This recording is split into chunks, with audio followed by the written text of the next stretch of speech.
Hello, everyone. Welcome to Slash Film Daily. Today is Friday, November 8th, 2024. On today's episode of the show, we're going to be talking about Scott Beck and Bryan Woods' new movie, Heretic, and we'll present an interview with Beck and Woods. My name is Ben Pearson. I'm an editor at slashfilm.com, and I'm joined on today's episode by Slash Film editor Jacob Hall. Hello, hello.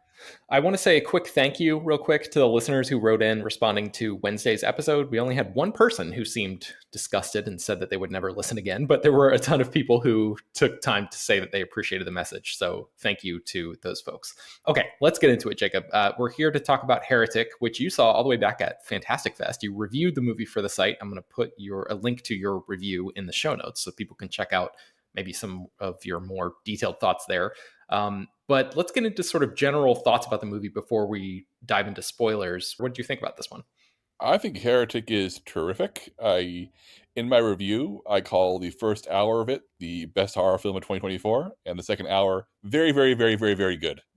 I'm curious to see if you agree with me because I think that the first half is so frightening and so unique in how it mines tension out of dialogue and three people in a series of rooms that I am maybe only a smidge disappointed at the back half goes to more traditional territory. But even then, the more traditional stuff is still, in my opinion, quite good and quite exciting and quite scary. But man, that first hour is just some of my favorite horror filmmaking all year. I love that first hour, like to the extreme. How do you feel about the movie structure? Yeah, I actually agree with that, and I think it gets really ridiculous without getting into the spoilers yet. It gets pretty ridiculous as the movie goes on, and I think in a lesser movie, it gets so ridiculous that I would have checked out. But I think the work that this movie does in its first half got me so on board that it was able to carry me through to the end, if that makes sense. So, yeah, I just think that first section is so strong and it's really so simple too. It's not even like a ton of filmmaking flourishes or anything. It's really just the script and these characters like having their faith interrogated by this guy who played by Hugh Grant. Mr. Reed is his character's name, and he is basically like the ultimate reply guy or something, like it reminds me a little bit of Jude Law in the first Captain Marvel movie being like, debate me, remember? So I don't know. There's something about that character which I think is meant to be repulsive. Like we are repulsed by figures like that in our actual society, but there's something about Hugh Grant's performance and the way that this character is written where even though I know that he's the bad guy. I mean, the trailer makes that very clear. There's something compelling about him. There's something mesmerizing about this guy that I kind of couldn't help myself in falling under his spell a little bit. So Yeah, I talk about this in the interview you'll hear. By I said like I found myself nodding along with a lot of his bullshit, which is a really compelling thing. Like it makes you in the same interview talk about how they research cult leaders and it really makes sense the idea of this guy who's charismatic and compelling and clearly very intelligent, but also up his own butt in a serious, dangerous way. That you listen to him, and because he's Hugh Grant, and because he's charming, and because he has that accent, and because certain things that he is saying do make a lot of sense, mhm. that you kind of get drawn to him before you realize, oh no, this guy's bad news. Oh no, which is a really exciting dynamic to have with a villain.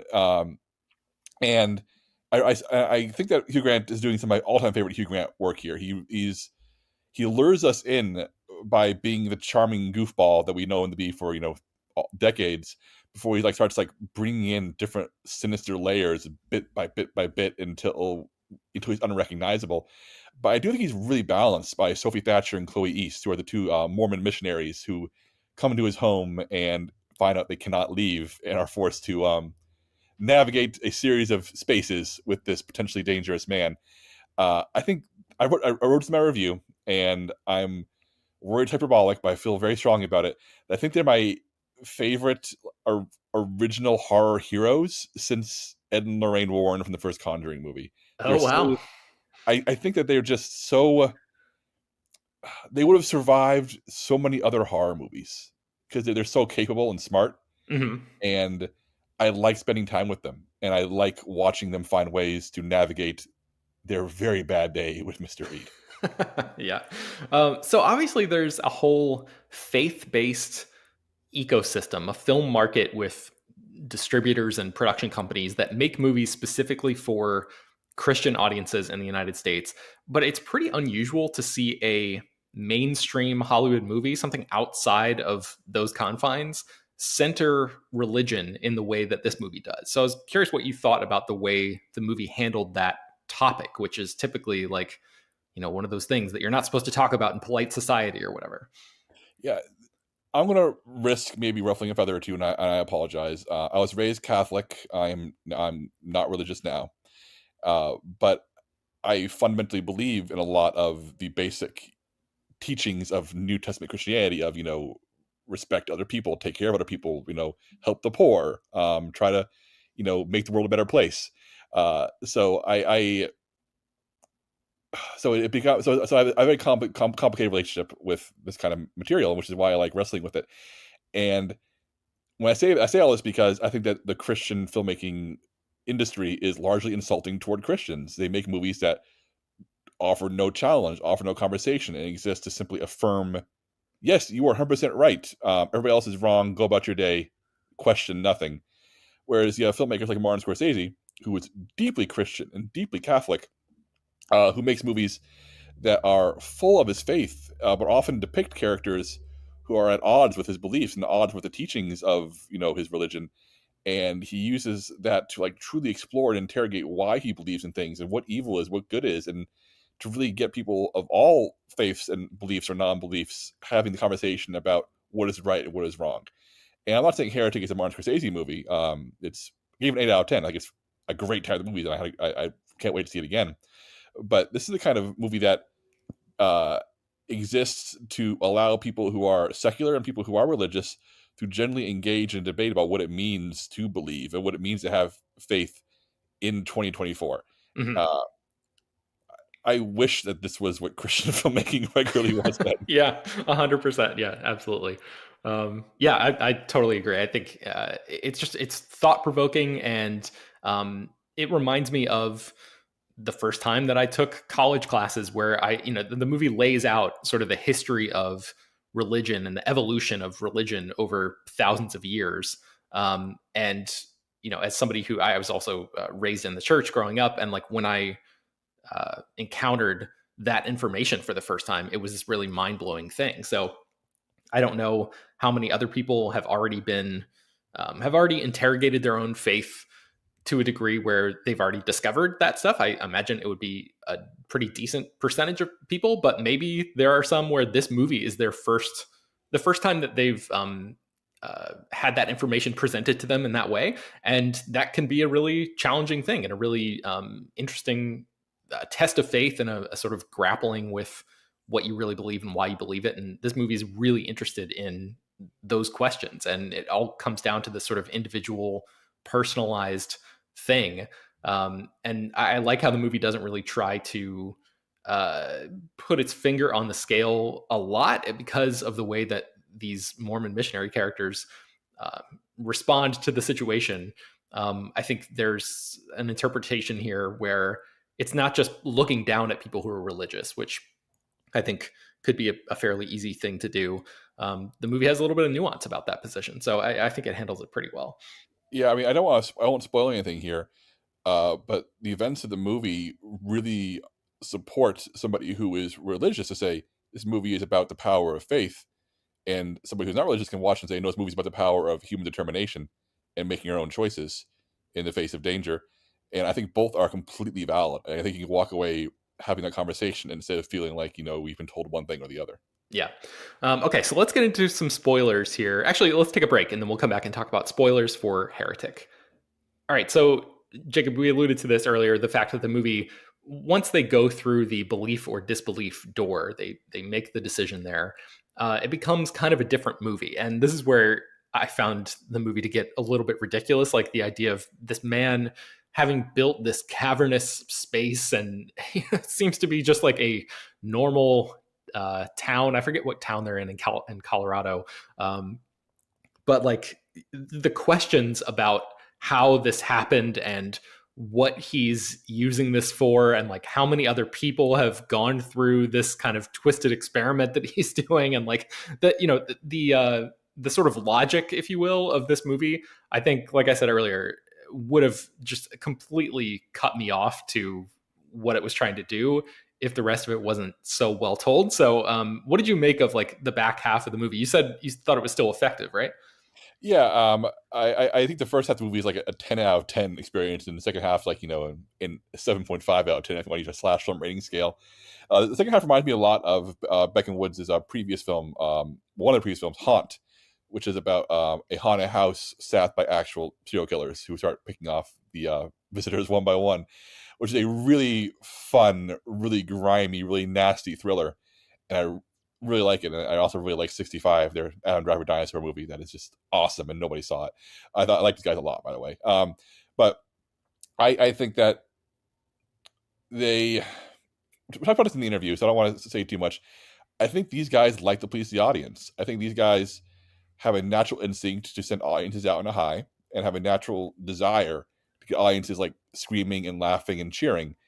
And the first half of the movie, which is entirely philosophical and full and like powered by just pure dread, is not the kind of thing that sends the audience out screaming.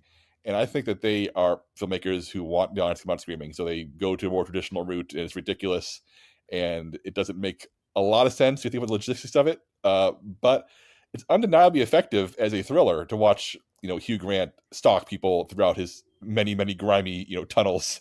As long as you don't think too hard about it. So I'll get metaphorical, like literally they've descended into a literal hell on earth, which, once again points for the religious category there. But yeah, it is ridiculous, but it's also very fun because I think Beck and Woods are just such strong filmmakers, and Hugh Grant is so scary, and Thatcher and East are such compelling, likable protagonists that I'm willing to overlook the logic of it to appreciate just the visceral thrills that it brings, which are really handily delivered.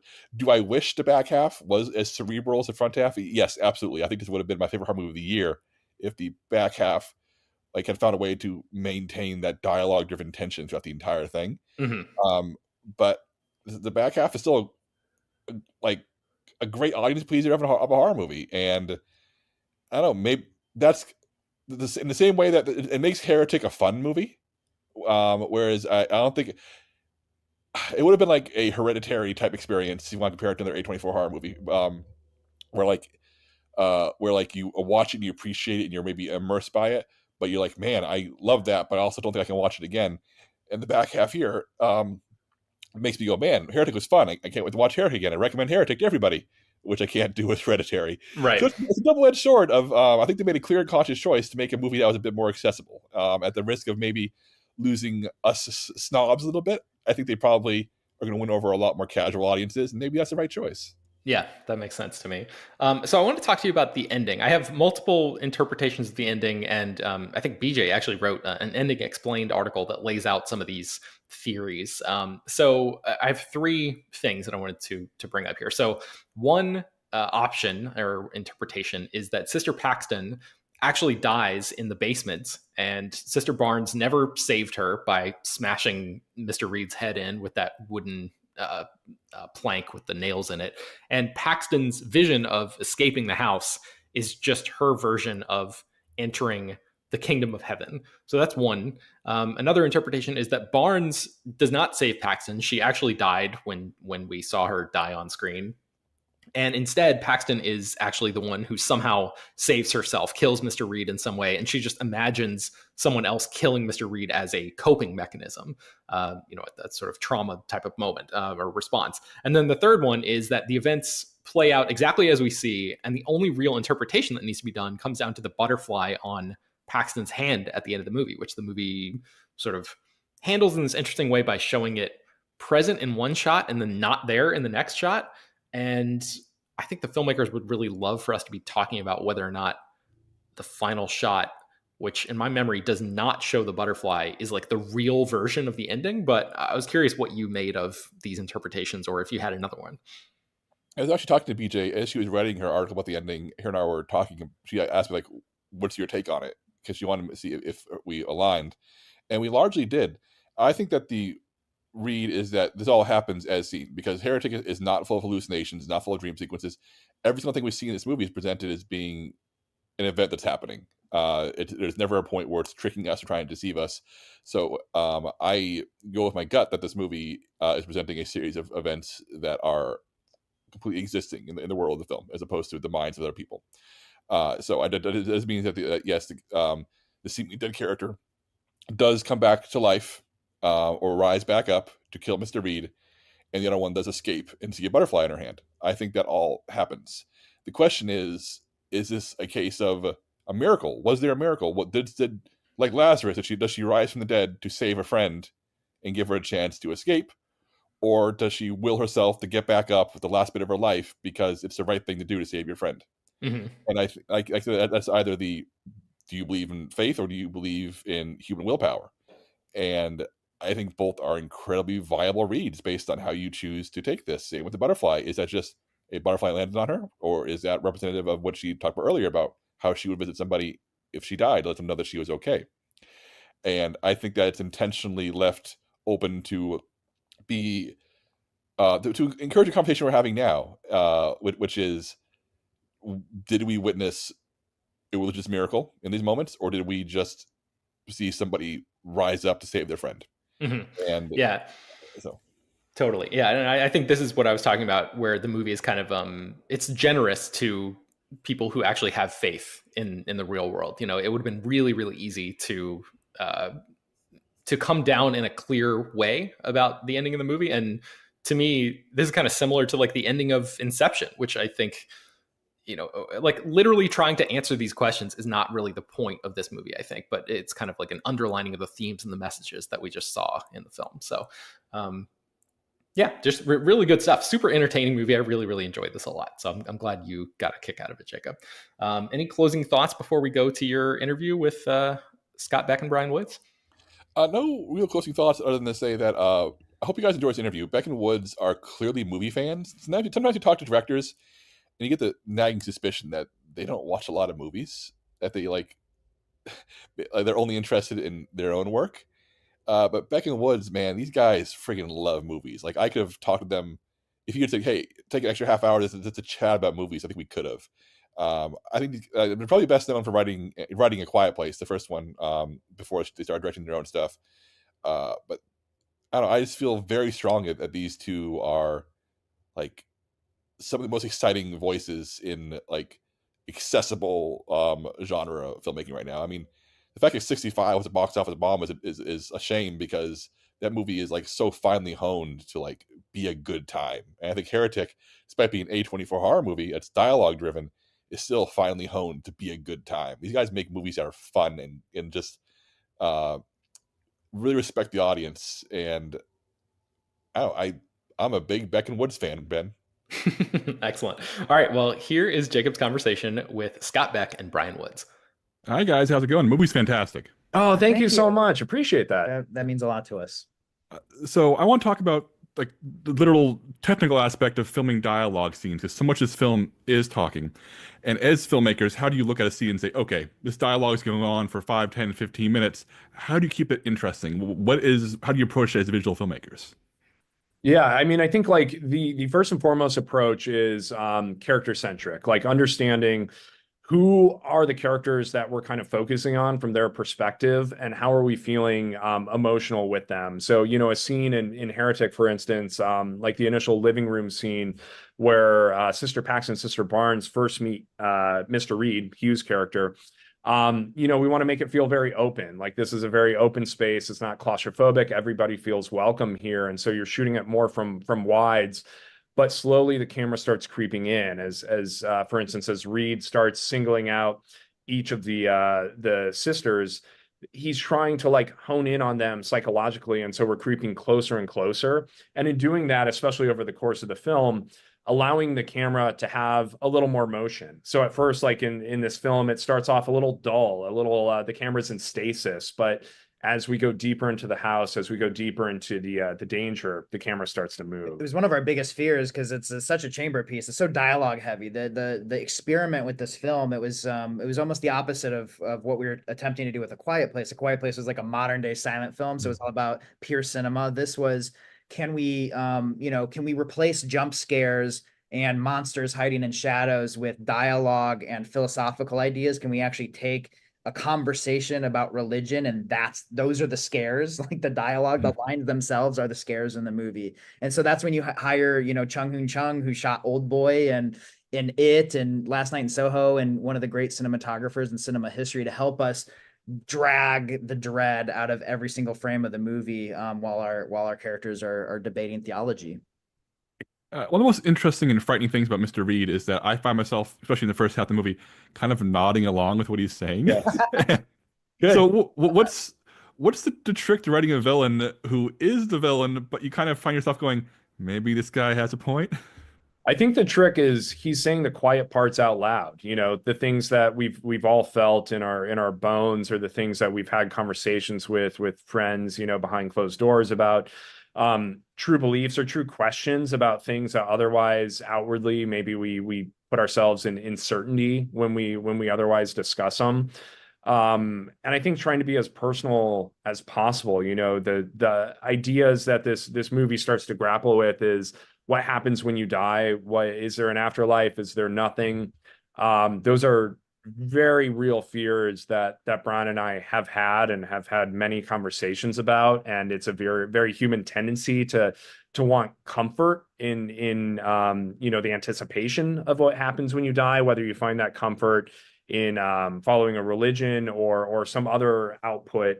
These are all things that we felt like Reed could be speaking a degree of truth in terms of what we've all kind of like thought about from an existential standpoint.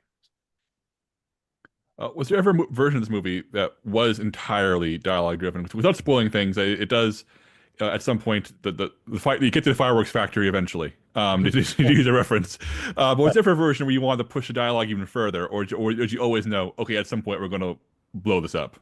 Well, I mean, listen, I both appreciate that you feel the fireworks factory gets ignited at a certain point, because we do want to deliver cinema, and this was never like a stage play to us. Like we are movie lovers, and we wanted a movie to play in a theater, and take the audience on a ride. But I will also say, like, to us, the movie it really is a dialogue from beginning to end. Even though the fireworks start to go off at a certain point, we are constantly keeping our characters in dialogue with each other all the way up until the final moments, because there were different, I guess what I'm saying is there were different versions of this ending and movie and third act that were exclusively the kind of visceral visual thrills that you would maybe expect out of a horror film. And we felt, at least our ambition was, we always wanted to bring it back to the conversation, even in the third act. So that's what we're attempting to do. So I revisited Haunt and 65 recently. I think they're all awesome movies. I have a great time with all of them. And I was trying to find, like, what's the connection between these films. And the one thing that, like, on maybe a surface level is that your movies remind me of a Christopher McQuarrie quote I'm going to paraphrase, about how the audience is king. You make movies for the audience, not for yourself. And I'm wondering if that's true with you, because I feel like you always make movies that, like, where you want to send the audience out buzzing. How important is that to you? We take it very seriously. I mean, I think, we are in the entertainment business. And so first and foremost, we want something that feels like a theatrical experience, that you want to go to a movie theater and sit there with, hundreds of strangers and experience this thing, and also feel it percolate around the audience.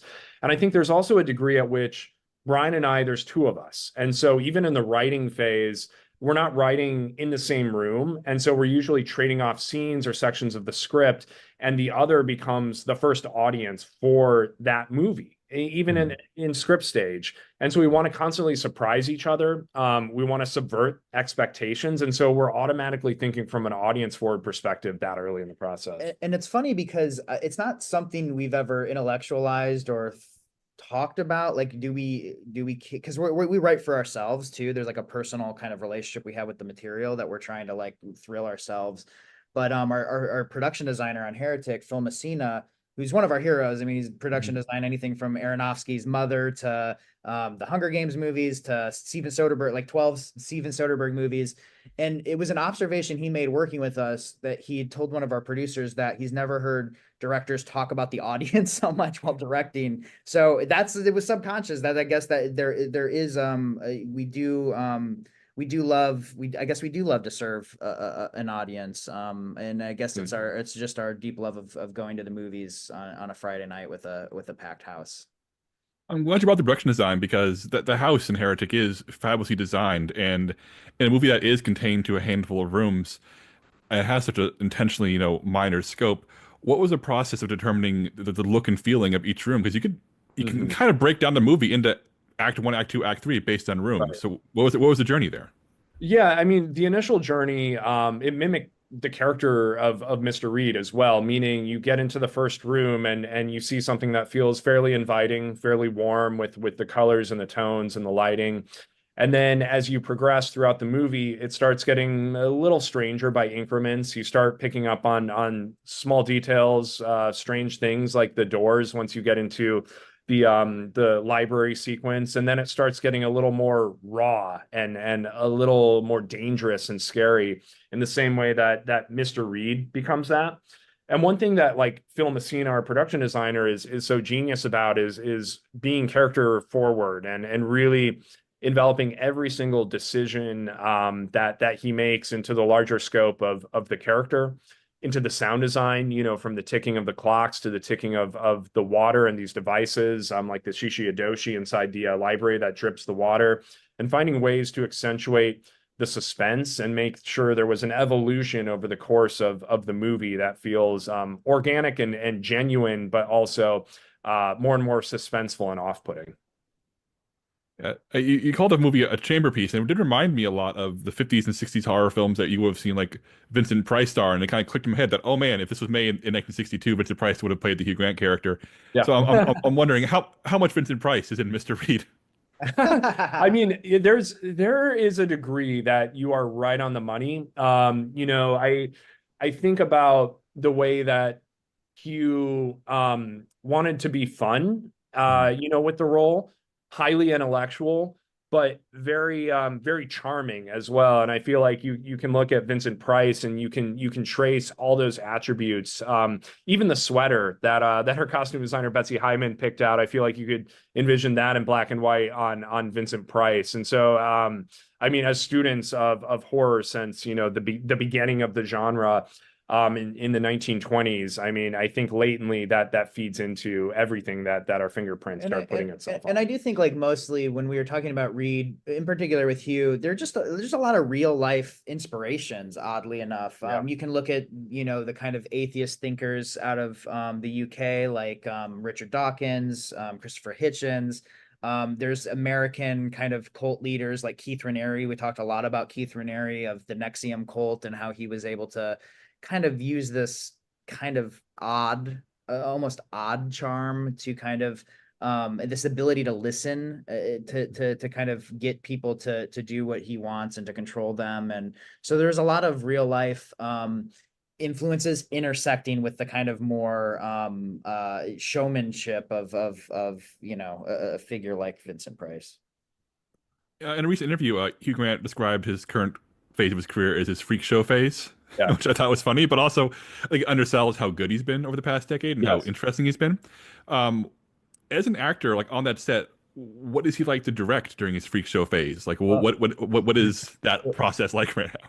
He's great at underselling himself. To your point, he's a great underseller. Like working with Hugh is like, he'll show up on set and he'll go, all right, well, let's just do like a really bad, just a bad version. No acting. We don't need to act. Like we'll just say the lines. Just say the lines. No, it's not a big deal. Let's just say the lines. It'll be fine. And then he'll just show you the most amazing performance you've ever seen and just crush take after take. There were scenes where, there'd be 10 pages of dialogue and we would kind of all amongst ourselves agree, all right, let's just do 5 pages, and 5 pages is like climbing Mount Everest. Let's just do 5 pages. Let's do half of it. It'll be fine. No pressure, no pressure. And then he would crush it. He would go all the way through 10 pages, put a cherry on top. We'd call cut. The crew would burst out into applause. It felt like watching live theater. It felt like watching, I don't know, Daniel Day-Lewis at the top of his game. It was really something special to see, and can't be more grateful for what he gave to this film. So Sister Barnes and Sister Paxton are depicted as being really smart, canny characters. Uh, I imagine it's really difficult to write a horror movie where characters would outthink or escape an average horror movie plot much faster than these two did. So how would you escape the pitfalls of writing characters who are smart enough to escape the average horror movie, but not smart enough to escape your horror movie? Yeah, yeah. I mean, I think the balance in the gut check that we have early on is being allergic to convention, or being allergic to the obvious answer of how you get yourself out. So if you put your characters, I mean, I think we first encountered this when writing both Haunt and A Quiet Place, like 7, 8, 9 years ago, where it's like you get your characters into situations, and we as the writers or directors may know where we want to go next with them. But if the characters start pushing up against that and being like, no, I'm smarter than the next scene that you want to write, we try to follow that instinct. We try to make sure that we are being as genuine and surprising to ourselves during that early process as possible, so that we don't just, we're like, but this character has to go into the next room, and so we're just going to write them going into the next room. It's like, no, if they need to go through the exercise of, this is dangerous, I need to try the door, I need to try the window first, they're going to do that. And we're going to have to engineer and try to think on our feet and be even push ourselves to be a little more ahead of these characters and the audience as possible. And what that usually brings up is, like, we find ourselves in more unpredictable situations. And that's really where the exciting place is to start creating the scene and creating like the movie, to surprise ourselves and go to the unexpected. So, kind of a silly question, but I have to ask. I feel like A24 horror movies become its own subgenre. Like, somebody asked me, oh, what's that movie like? Even if it's not A24 movie, in some ways, somebody asked me, what's Longlegs like? It's like an A24 horror movie, even though it's neon. So I need to ask, what is the inside process of an A24 horror movie? Is there discussions about how their movies feel compared to others? I really need to know how the process of making an A24 horror movie. No, I mean, like, if I, having worked with them, like, our feeling, they were one of our favorite studios, just as film lovers, and now we can, being the behind the curtain, you can see why, which is basically they love movies, they support their filmmakers, and they're ambitious. They want to do hard, challenging work, and that it does kind of personify the brand of A24 when you see their movies. But there's no there's no self-awareness of like, this is what we're really doing. I actually felt like it was the bravery. There's a moment. Every movie you make, there's kind of, especially when you're making studio films, but we've seen this even with like independent financiers, there's this kind of instinct to satisfy the audience to the detriment of the movie that you're making, or the story that you're telling, or the point that you're trying to make. There's this kind of like, we have to satisfy the audience, and A24 not interested in that, in a really powerful way. They want to tell the story, and they want the best story, and they have, I just think, honestly, I think they have a little bit more courage than a lot of other places. But yeah, there's no question that like Neon's doing exciting work, and there's no question that A24 probably gets credit for movies that maybe they didn't necessarily produce at this point. All right, I'm out of time. Thank you both very much. The movie's great, and I'm looking forward to seeing it again. Thank you so much. Awesome. Thank you so much. Really Such a appreciate pleasure. it. All right, that's going to do it for today's episode of the show. You can find more about all the stories that we mentioned on the show at slashfilm.com. I will link to a bunch of things in the show notes as well, including BJ's Ending Explained piece. Slash Film Daily is published every weekday, bringing the most exciting news from the world of movies and TV, as well as deeper dives into the great features you can find on the site. You can subscribe to the show on Apple, Overcast, Spotify, wherever you get your podcasts. Send your feedback, questions, comments, concerns, and mailbag topics to us at bpearson@slashfilm.com. Make sure to leave your name and general geographic location in case we mention your email on the air. Don't forget to take a minute to rate and review the show on Apple Podcasts or Spotify. That really helps us out a lot. Tell your friends about the show any way you can. Thanks very much for listening, and we'll talk to you